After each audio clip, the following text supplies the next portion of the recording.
Hello, everyone. Welcome to season 2, week 9 of the 1960s project. This is a place where small memories and large thoughts about the 1960s are shared.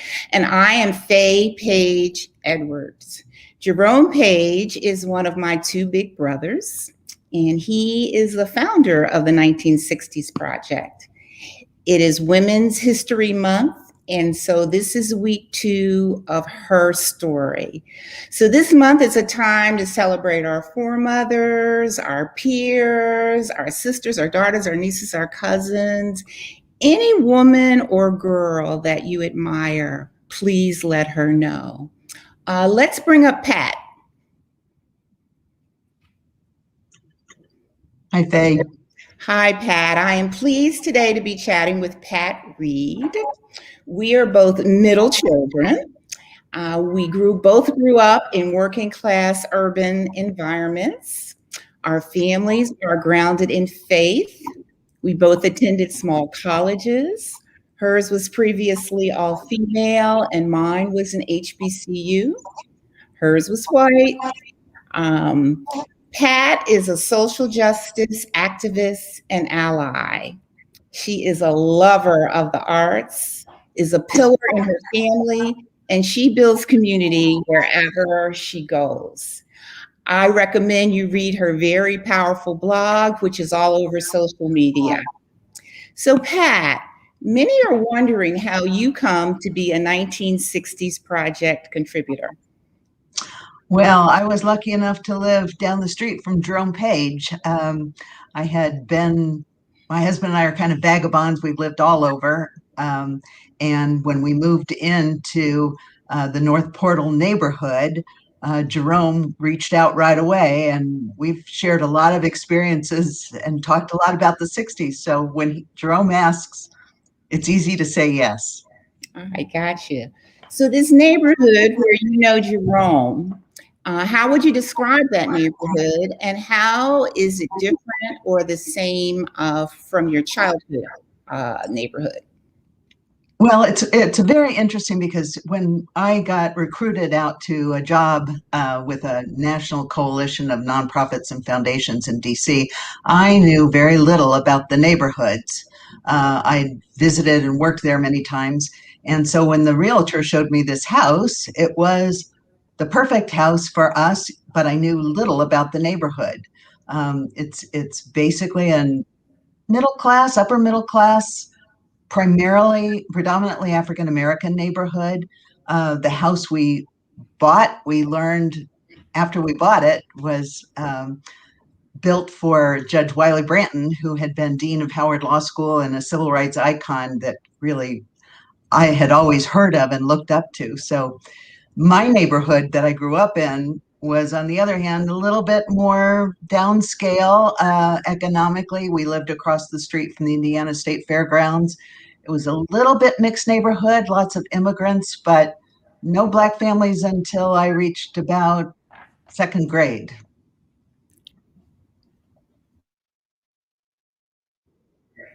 In your blog, that there was an incident when a Black family moved into your neighborhood. Yeah, it was a pretty terrifying time for a little girl who had Black friends of people that worked in the neighborhood, but suddenly when the first Black family moved in the neighborhood in the school, the Klan stepped in and burned crosses on the lawn and threw paint on the cars. And it was a very terrifying experience for everybody. And it led, of course, like it did in many other parts of the country, to massive change over the next year or couple of years as white families just deserted the neighborhood.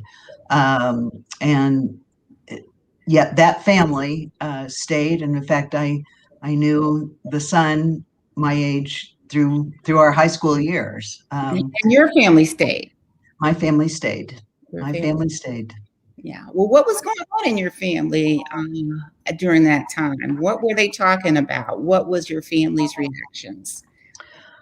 Well, it was obviously, I mean, for my mother, both of my parents were very committed to social justice in that, those were days when people said that they didn't see color, which is, of course, we know now, kind of a false premise. But I think that they were both very shocked by that kind of Klan intervention so close to home. My mother's family, having been Roman Catholic, knew the Klan from the 20s and 30s, who weren't very favored of Catholics either, but a very different experience to have it hit so close to home. Yeah. Well, you said that your mother was a social justice person early on. Tell us a little bit more about her. Who are you the daughter of? I am the daughter of Patricia Read. I was lucky enough to be named after my mother, which has caused my name to change from Patsy to Pat to Patricia to lots of variations, because she was always Pat until I became an adult. But she was somebody who valued education very much, although as the oldest of 5 children in a family that was kind of hit hard by the Depression, she was only able to finish 2 years of college, and that by going to night school. But she really wished she could have finished college, and I think if she'd lived a little longer would have. But she was a hard worker and became the first insurance adjuster, female insurance adjuster in Indiana. So, that tells you she really pushed hard. She wasn't allowed to work once she had 5 kids and helped take care of all the kids in the neighborhood, but career was also very important. And she did return to work after we got into high school. Well, you mentioned in your blog that she was a devout Catholic, yet she defied norms and married a divorcee. So was that something that was affected the religious life of your family or affected your family in any way? Oh, absolutely. It was very hard for my mother because her cousin was a nun, president of a Catholic women's college in Ohio. So was a nun? Was a nun, yes. Okay, you guys were very Catholic. She was very Catholic. But she fell in love with my father, and they, in fact, tried to get the annulment, but that didn't happen in those days. And so they together found a new religious home in the Unitarian Church, which has remained a mainstay in my life pretty much all the way through, even though I took some detours along the way. But it was a church that was very committed to seeking your own truth, finding your own faith through a commitment to love and to service. And they both got very active in that church. Dad was the treasurer and sang in the choir, and Mom taught Sunday school. And we learned about religions of the world, from ancient Egypt to visiting synagogues and a mosque and learning about contemporary religions. Sounds like great training for social activism. Unitarianism is very committed also to social justice. Absolutely. You mentioned in your biography, and I guess when we were chatting, that when you read Soul on Ice and the autobiography of Malcolm X, that your mother read them along with you. So I'm kind of curious how that conversation happened. Was it like over toast? Hey, Mom, you want to read Soul on Ice with me? Or so could you share a little bit more about that part of reading along with your mother? Well, I have to back up just a minute in that where I went to high school, it had been the first public high school in Indiana and was all white because Indiana was pretty much governed by the Klan for a long time. But when my class was part of an experiment to reach more racial balance, so they made it an academic prep school, and that really changed my experience. So as part of school and part of what I was going through then, I got very committed in learning and reading all kinds of Black authors, including Eldridge Cleaver and Malcolm X. And Mother made sure that she she was a little worried at first, but she headed down to the library and she got the books that I was reading. And so when I would get home from school, she would ask me what I had read and she would tell me what she had read. So it led to some fascinating after school conversations. She was just very committed in learning. Yeah, a mother who reads Eldridge Cleaver with you is special on any level, but is I'm going to say maybe even more special if your mom was white. But were there other influential women in your life? Well, her sister, my Aunt Barbara, I was born on her birthday, and she really challenged norms. She was an artist, and she left this farm family and went off to Chicago, where she had a very successful career. And, you know, she was the glamorous one who we would go out to the airport and watch her plane fly in. I mean, the airports were very different in the Yes, 60s. yes. Um, but she was very exciting. And I think, you know, I spent a lot of time in Chicago with her, helping her with her twin daughters, and she had a son my age. She was a very powerful influence around so many areas, and she also was very politically involved and engaged in those days. Yeah, well, as a professional aunt myself, aunts are very, very important in the development of a family. So, what were your sisters and brothers reading? Were you an oddball, or were they reading Soul on Ice too? Well, I was not an oddball, but our experience, and I'm sure that others have this too. So, my older sister was 4 years ahead, and she had graduated from the same high school. My brother was 2 years ahead, and then I have a younger brother and sister. And I would say that the experience of the 60s was very different for each of us.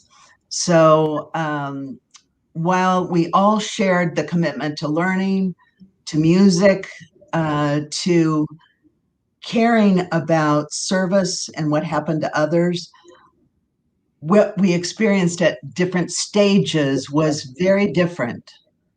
Hmm. So they were having their own understanding of the '60s. What was your dad doing? My dad was working hard. He didn't read those books. He had his own business. He was an accountant and worked out of our home most of the time. And he had a real penchant for working for other small businesses. So both white and black business owners. Sometimes in those days, it was pretty scary for my mom sometimes because he was not afraid to go into any neighborhood. And there were lines, much like there are today, that Mhm. he just sort of didn't see those lines, just went right charging on in. Um, he was a very special man. He also he cared a lot about my high school years, and he went to every basketball and football game with me. And he wasn't afraid to sit up high in the stands and let me be with my friends. He was right there. He would give you social distance, as they He would say. would. You also wrote that your brothers took ballet lessons. Well, one, that they were encouraged to do that, and two, that they didn't mind doing that. Were there other gender norms that were challenged in your family? Well, you know, that's an interesting question because I never thought of it as challenging gender norms. But I certainly, by the time I came along as the middle child, my mother was absolute about how important it was for me to gain a career and be able to support myself and never fully rely on any man. And that was a different message than many of my friends were getting. And she herself was anxious to, since she couldn't, in a traditional family, the mother of 5 kids is not supposed to be working, but boy, she got involved in the PTA, she got involved in school board, she got involved in everything she possibly could to try to make this world a little bit better place. Yeah, 5 kids and reading autobiography of Malcolm X. She was busy. You talked about an early memory of a pay disparity that angered you very much. Would you talk a little bit about that? Well, we were all encouraged to work hard, expected to work hard, and expected to be able to pay for a lot of our own expenses. And so I got a job, summer job, working at a sort of factory that created learning materials, continuing ed materials for insurance agents. And there were a few women working in the permanent workforce, but I was the only summer employee who was female. And I discovered by talking to some of the guys that they were paid about $1.25 an hour more than me, which of course, being a righteous fighter, I had to go to my boss and ask why that was. And they said, well, they're stronger. They can climb up on the shelves and do inventory. And you're a girl and you can't really do that. And it was sort of like, watch me. It took all that I could do to climb those shelves and count those boxes and lift heavy boxes. I got there. They did give me a raise after a couple of weeks. Parity? Was it $1.25? It was not parity. It's still parity. Still not parity. But that's been something that I don't think we've made that leap yet. Many cases, women are still radically underpaid what their male counterparts are. Yeah, there's one day in the year where they cite on social media for women, and then there's another one that they cite for Black women to highlight the disparity. And $1.25 was a lot then. It's a lot now. So that's a significant pay. So you said at that point, though, you really didn't think of yourself as a feminist. You think of yourself as a feminist now? Oh, absolutely. I think, I've been lucky enough to even work for the feminist press and to really work politically and personally for equity for women. So, that's still, I'm not afraid of the term. I just hadn't heard it when I was in high school. It wasn't something we talked about. In fact, by the time I got in college, it was still a little bit like bra burners and, these horrible women. And I remember being told in an economics class in college by a male basketball player, white, who said to me when I was talking about pay equity, he said, well, I would never want to marry you.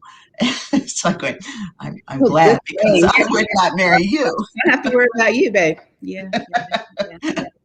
I remember, I don't remember the term pay equity until much later. Our feminism was more really around sex, and the freedom just to be single and not have to marry. So implicit in that should have been an automatic discussion of pay, because if you're going to be on your own, you got to make a good living.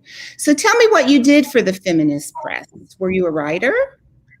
No, at that point, my career was around nonprofit management.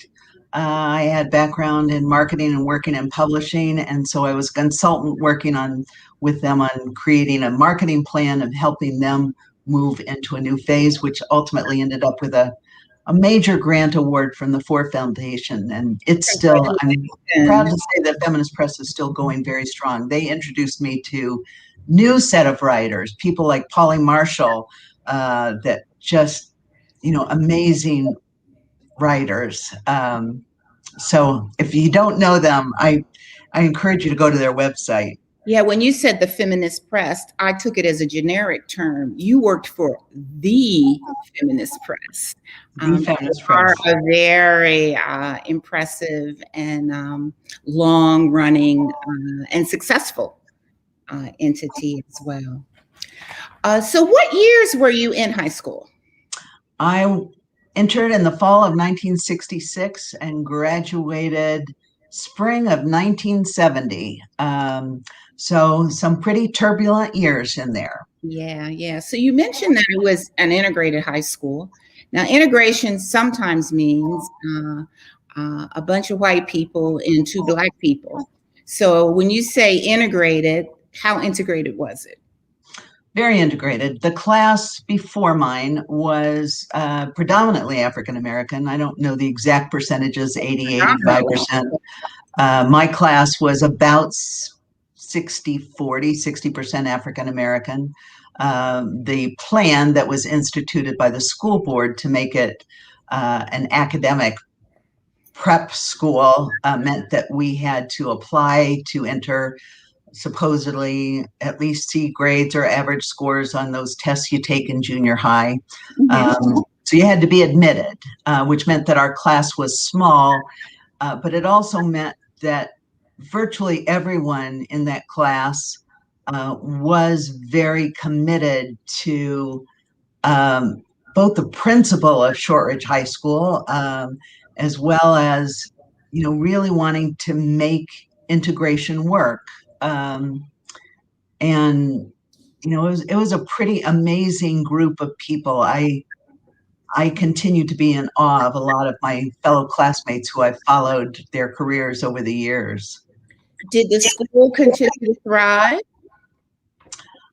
Not exactly. Our senior year, they decided, and by that time, the Federal Justice Department had already filed suit against Indianapolis for, I think it was de facto segregation or de jure segregation, for segregation, because the city of Indianapolis had, as I mentioned, under Klan control of the state, for about 20 years, the schools were by law segregated. And it wasn't until shortly before Brown v. Board that changed.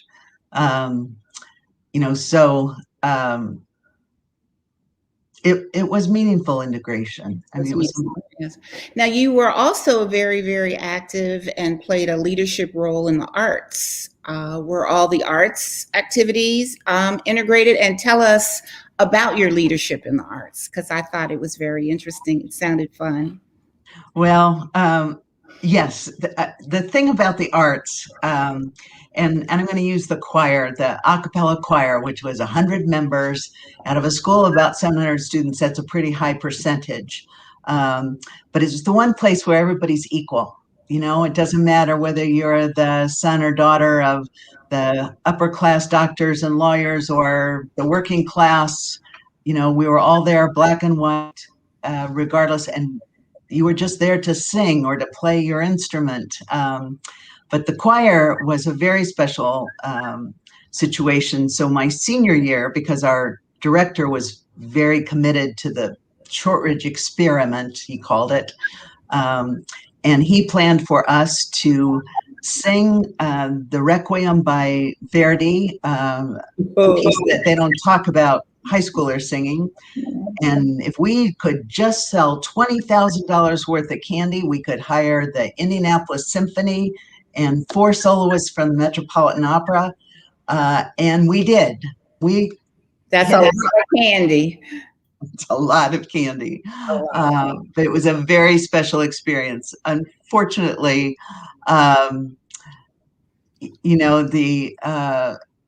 the school board's decision to close down the program that my class was under happened at about the same time. And so shortly after we had that remarkable performance, our director quit in protest. And it was a pretty hard time for a lot of us to see this dream. Yeah.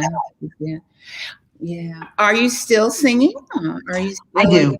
Arts? I do. After I left high school, I took kind of a break because I was so disappointed with the way that the city had killed the idea of a powerful working integration model, a school that I believed in, and the arts program. So I didn't sing for, 4 or 5 years. And I gave up some of my social activism for a couple of years until suddenly George McGovern was running for president, and I just had to get involved.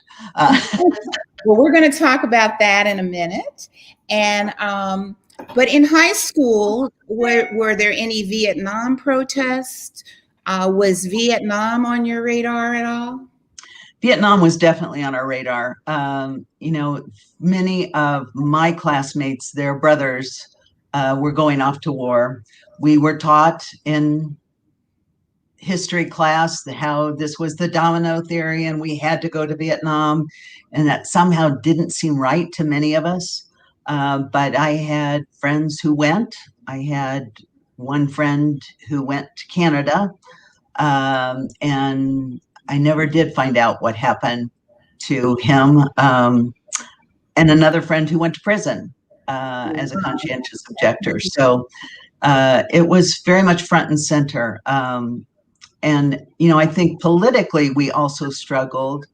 Um, I worked for Bobby Kennedy when he was running for president because I believe very much in his opposition to the war and the reasons for his opposition to the war, as well as his commitment to work for civil rights and for helping those who had not had the same economic opportunities. Sure. So you write in your blog about a memory of the assassination of Martin Luther King. Yeah. Our Indiana's a basketball state, and our basketball team that year had gone all the way to the finals of the state basketball championships. So we were having a big celebration at a famous hotel in Indianapolis called the Murat Hotel. We sang for that celebration dinner, and we came out, and I was very excited because Bobby Kennedy was going to be speaking that night at a rally, and he was staying in the hotel, and we came out all giddy high school girls and boys, and Senator Kennedy came down the stairs and told us that Martin Luther King had been shot. And you can just imagine, I mean, I still get chills thinking about that moment. It was, I snuck away and went to the rally, even though I was not supposed to by my parents' wish. But he was very powerful, and it's a memory that I will never forget. I'm sure. You know Julian Bond. Tell us about that. Well, I wouldn't say I know him, but that summer after, as I said, I worked for Bobby Kennedy until he was killed, another part of the horror of that year. And that summer, I was going off to Chicago to help my aunt take care of her little girls when the Democratic National Convention was going on, and my cousin and I went down to find out what was going on, and Julian Bond was there heading an effort to challenge the nomination, and recruit Senator Ted Kennedy to be the Democratic nominee. So he trained us, taught us about going to visit various delegations, and then as things heated up in Chicago, he was the one who gathered us together. It was about 16 kids, and said, you all need to get home. You need to get out of the central city right now. It's not going to be good tonight. And that's another memory that will stay with me forever. But he was such a fighter, and such a charismatic man that it came close. If things had not erupted, I think that there was a strong chance that we could have had a different outcome in 1968. Yeah. So after high school, you go away to college. Talk about what your college years were like, and any activism. I think you said you took a break, but tell us what you were doing in college. Well, I went to, my older brother and sister had gone to Indiana University, which became a hotbed for all kinds of political activism, as well as the drug culture was coming in. And my brother was a rock musician who, was a lifestyle that wasn't quite sure if he was going to finish college. My mother and father weren't too sure about it. So I got admitted and went to a small liberal arts college in Northern Illinois. And I was very committed to my studies. It wasn't an all-white school. It was predominantly white, but we had a number of interesting fellow students, including the son of Percy Heath, the jazz musician. So interesting people I got to know. But I thought, no, I'm not going to be politically involved until, like I said, suddenly by my junior year, as the presidential election was heating up, I took a little bit of a leave of absence from some of my studies and started working for the McGovern campaign until that ended with a pretty disastrous defeat, which also makes a young person at least question for a while the futility of getting involved. But somehow you get past that and you just keep trying and you keep working as hard as you can to make things different. Sure, you learn to adopt the long view. So what did you do for the McGovern campaign? Oh, I did some just office work, but I also went out canvassing, getting people to make sure that they had registered to vote and getting out the vote on election day, going to sometimes lower income, sometimes minority neighborhoods, that we wanted to make sure in Northern Illinois that people were out there able to get to the polls. Okay, well, I'm going to take a little exception to something you said. You said it was just office work. And as a person who has worked in many political campaigns, it's the office people and the foot soldiers that are the heart of any kind of campaign. So you did the very important work in the office. Okay, so you took some time off, then you go back and you do graduate from college. Is that correct? That's correct. And tell me about your first job out of college. Well, in college, I worked all the way through because, of course, I was responsible for paying the larger portion of my tuition and care after. My parents paid for my first year, and then it was on my own. So I worked in the library, and that was actually the start of a career for a long time that was really committed to information as power. And I worked my way and ultimately was hired to manage a conference planning the next 10 years for the Illinois State Library and the state library system. So that set a different direction than I expected to head on. I thought I was going to be a teacher, a special ed teacher, working with kids, and somehow that never came to be. You just couldn't get that activism path out of your future. So you became a librarian, activist librarian. Before social media, who did we all rely on? Our librarians. Yes. And then you went on. What would you say was the highlight or the most exciting thing about your career? Well, when I went to graduate school at Columbia in New York, New York City has a way of making money more important than, and you have to figure out how to make money and still do what your heart is. Sure. But I was lucky enough, after working in the library publishing field for a few years, to get a job as the first director of publications for the Foundation Center, which is a national clearinghouse about foundations and corporate grants and how to get them, at a time when President Reagan had just taken office and there were radical cuts to all kinds of government funding programs for critical job training and all kinds of social service programs. So that really was the change of my career for the rest, because I discovered that I could make a decent living, maybe not as much money as if you became the head of McGraw-Hill or Simon & Schuster, but I'm not sure that was part of the path either. But it really was a powerful experience to work with nonprofits all over the country, and learn about how to take some of the business management skills I'd learned at Columbia and in the workforce, and apply it to causes that I cared about. Yeah. And there you were in New York City with all the arts.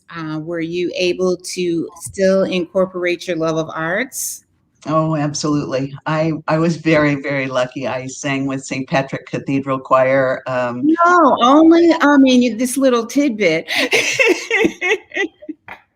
Well, our director was the organist for the Metropolitan Opera, so not just because it was St. Patrick's, but because of John. We Nice. sang with Pavarotti, we sang with Placido Domingo, we sang with Renata Scotto. My mother's highlight was that we did a Christmas special with Perry Como, and that was her dream. So, of course, Perry. It was. I feel so lucky in my life. The people that I've known, the experiences I've been able to have. It's really remarkable. And, I think about the time in DC, where I just was so lucky to find this house and this neighborhood and these friends who, that too, each step has changed my life, changed me, opened me to new learning, new experiences. Well, everyone on the call might not be familiar with the infamous book club in your neighborhood. It's I just watch it. It seems to have gone on forever, and it seems to be full of interesting discussions and encounters. Would you like to share something about the book club? Well, that's a tribute to my neighbor and friend, Jerome, because he right away invited me to be part of that. And I think it was different for many members of the club, as well as for me, to be the only white person at that time. But everyone was very welcoming. The books we read, again, it was part of that learning and exploring. And, given that I was recruited to Washington, D.C. at a time right after George Bush had been elected president to try to work for policy changes that would help nonprofits and philanthropy. And then, of course, I was lucky enough to be there when President Obama was elected, and to share that with the neighborhood. It was so much fun. And given that I had this high intensity job where you were almost expected to be on call 24/7, my good friend Sharon Pugh, my neighbor, helped to give me balance. Jerome introduced me. I call him the great connector. That would be correct. And, it just, I'm still hoping that I'm going to be able to participate with the North Portal Book Club sometime virtually and get the timing right. So what have you been doing since the pandemic, since George Floyd, since everything that happened in 2020? What's your life like now? Where do you live?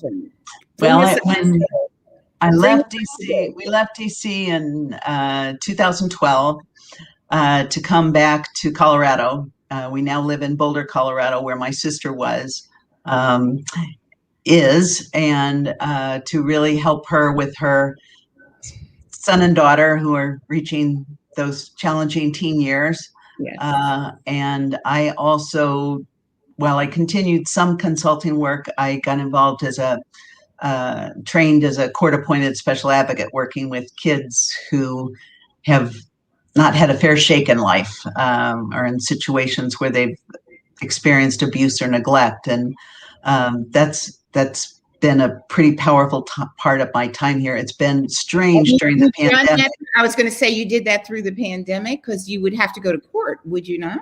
Well, we did not. They only did virtual court. We still only do court by telephone. The hardest part is representing children that you're not allowed to go visit. Until recently, we can visit directly with the children. Um, but so learning how to be an advocate and be remote has been a challenge. Okay. Yeah. And the choir obviously cannot sing together, cannot perform, but we have virtual uh, rehearsals every Tuesday night, and we're lucky to have. I sing with the Boulder Chorale, and our artistic director Vicki Berchter has come up with a very innovative online program where we've heard um, a variety of people who are experienced in teaching you how to keep your voice together and intact even as you're getting older, and things don't work quite as smoothly as they might have 10 or 15 years ago. So it's a way of not the same, but you keep finding ways to adjust. So everywhere you go, you figure out what the most famous choir is, and then you just go try out for it, and they take you. Well, not exactly. That's how it appears to us. I know, but it's been a lot of luck. It is true that when I came back to Boulder, driving in the car, coming back from Washington, I did Google to see what choirs were here, and there were not. I thought so. Go ahead. So somehow turned out that the Boulder Chorale was having a performance the first weekend after we came back. So I waited a year and then I did audition. With St. Patrick's Choir, thank heavens for the New York Times, because the New York Times is how I got my job with the Foundation Center. And it's also how I found out about auditions with St. Patrick's Cathedral Choir. And given at that particular time, I was a practicing Catholic. So it all kind of fit together. And a good friend of mine from high school who lived in New York City, he also was very responsible. His name was Bill White, and he was very responsible for encouraging me to try out, to make sure that I had a life outside of work. It sounds like you had a very exciting life outside of work. And so your life now has lots of young people in it. I'm told you have a little one that you care for, as well as your advocacy work with young people. Yes, my niece had a baby when she was just turned 17, and he's 3 years old now, 3.5, and so having support, it wasn't necessarily what she would have wanted for herself or we would have wanted for her, but he has been a joy, and making sure that both of them, that she's able to continue with her education, and that both of them continue to have a good start in life has been an important priority for me, as has supporting her brother, who's somebody that I also dearly love, who's had his challenges in life. But boy, he's fighting and getting up there. So I'm proud of him too. Seems to be another theme, Pat, the pillar of the family. You talked about going as a young person to help your aunt with small kids. So you are the person when we need backup, we should call. Yes, that's often the case. Although as I'm getting older, I'm not sure how good a backup I always am. This last year has been the year of health challenges. My turn, so. Yeah. I hope it's okay, but to share that you had COVID and came out on the other side fine, correct? We did. It was a rough couple of weeks, but fortunately, no one in the family in our little pod. We had been very careful with masks, except within the family, and we're pretty sure it came into the circle through my nephew's daycare. Even though everybody was being very careful, this is a very insidious virus. But we were lucky; it was a mild case for almost all of us. And yeah, glad we're glad you're okay. So we have George Floyd, Black Lives Matter. 2020 is just full of all kinds of activism. So what were your thoughts? Was it the 1960s all over again, or was this different? I think it's different, and I want to just back up for a second because, right before the pandemic hit, I was working with a small group of my classmates from high school, planning our 50th high school reunion. And I think we were all getting very excited about the notion of seeing people we hadn't seen. We try to do this every 5 years, and this was going to be a particularly important one. And then the pandemic hits, and so sort of following and staying connected with my friends through social media and email in ways that we haven't necessarily been this close for quite a while, because life takes over, and somehow in the pandemic, life slowed down to find a way to how do you keep informed? How do you keep involved? What do you do? And at this point, given my age, my husband's age, and our particular location, it's also choosing what kind of activism is going to be the most meaningful, not just going out to wave a placard or what's going to make a difference. And so I would say that my activism has turned more into financial support for candidates and causes that I care about. That's huge. That's huge. So I have so enjoyed this conversation. Do you have any last thoughts that you would like to share? Thoughts about your life? Well, as I said, for many people, this last year has been full of fear and anger and all kinds of things, but the overwhelming sentiment for me has been gratitude for family and friends and the life that I've been given, the friends that I've been able to get to know. And I am so looking forward to the time that we'll be able to travel and see each other and finally have that reunion and maybe even dance a little together. And get back to DC and see all my friends there. That's something that's high on my list. Yeah, I bet. It's going to be great. It's going to even be sweeter because it has been delayed. Absolutely. So again, on behalf of our listeners today, I would like to thank you. And I would just like to say to you that I have so enjoyed our conversations and getting to know you. And I would like to take a few minutes and say to all of you who are celebrating Women's Month, I would like to say the names of some of the women in our family. I would like to share, I am the aunt of Gina Page. And Gina Page, as you all well know, is the co-founder of AfricanAncestry.com. And that's a place where genetics, genealogy, and geography converge to help me know who I am.